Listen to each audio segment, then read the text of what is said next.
Ladies and gentlemen, I have an update on this story. Now, in my last video on Harrison Floyd, Fannie Willis was trying to put him back in jail and revoke his bond. Well, he went before a judge. This all went before a judge, and the judge has declined to jail Harrison Floyd before trial. Now, he could still go to jail, y'all. The trial did not begin yet.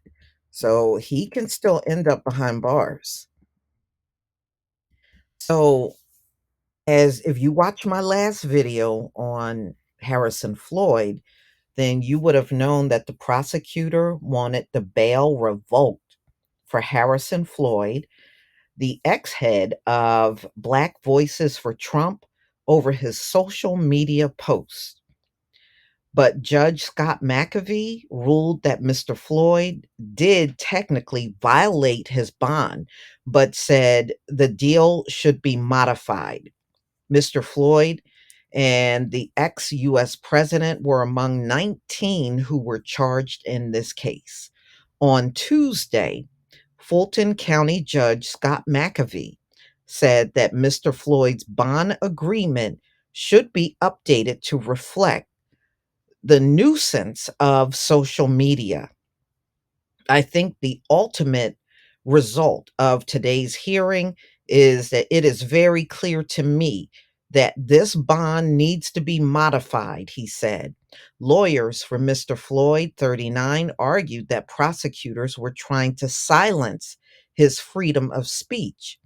They said their client would willingly tone it down if the judge told him to do so.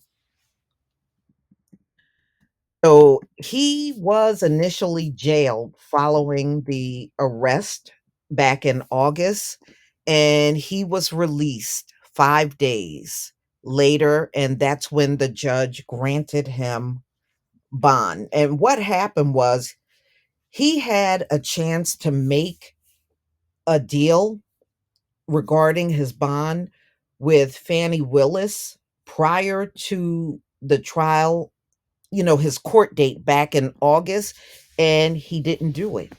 And that's the reason why the others did not have to sit behind bars, and he did. All of them had made a deal with Fannie Willis. He was the only one that didn't. And he was the only one that showed up in court without a lawyer. He was representing himself. And that's why he ended up behind bars. So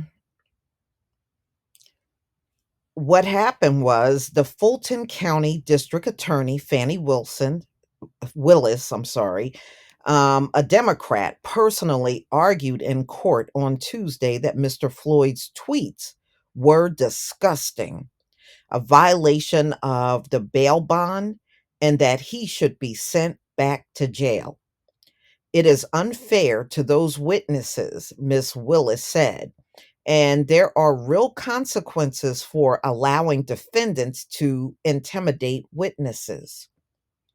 In one social media post, Mr. Floyd directly mentioned individuals related to the case, including Georgia's Secretary of State, Brad Raffensperger, and Fulton County poll worker Ruby Freeman, saying that they were pieces of poo emoji you should be mad at. Miss Willis also presented text messages in court from a co-defendant, Jenna Ellis, in which she said Mr. Floyd's social media posts were an attempt to intimidate and harass her. She pled guilty last month to a lesser charge in a deal with prosecutors. So that's what he was out on social media doing. He was intimidating witnesses.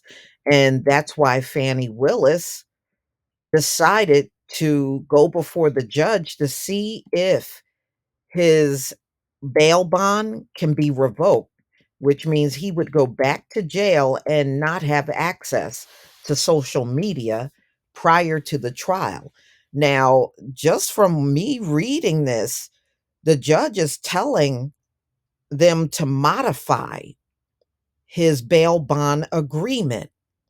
So those modifications can also send him to jail. So we'll see what happens. I will definitely keep up with this story, but I don't know what the hell he was thinking going out there and trying to intimidate witnesses when you know you've been charged for that in the first place. You know, that is one thing that is very much frowned upon when it comes down to court cases, witness intimidation. And I can't believe he had the gall to go out there and do that. You already know you went to jail and nobody else did. And it may ultimately be that way once again when they make these modifications to the agreement. Hey, that's on him. We'll see if they will bail him out after he foolishly went out there intimidating witnesses. See if he gets bailed out again, if he ends up back in jail. Please leave your comment and subscribe. Don't forget to hit on the notification bell, and I'll see you on the next video. Peace, family.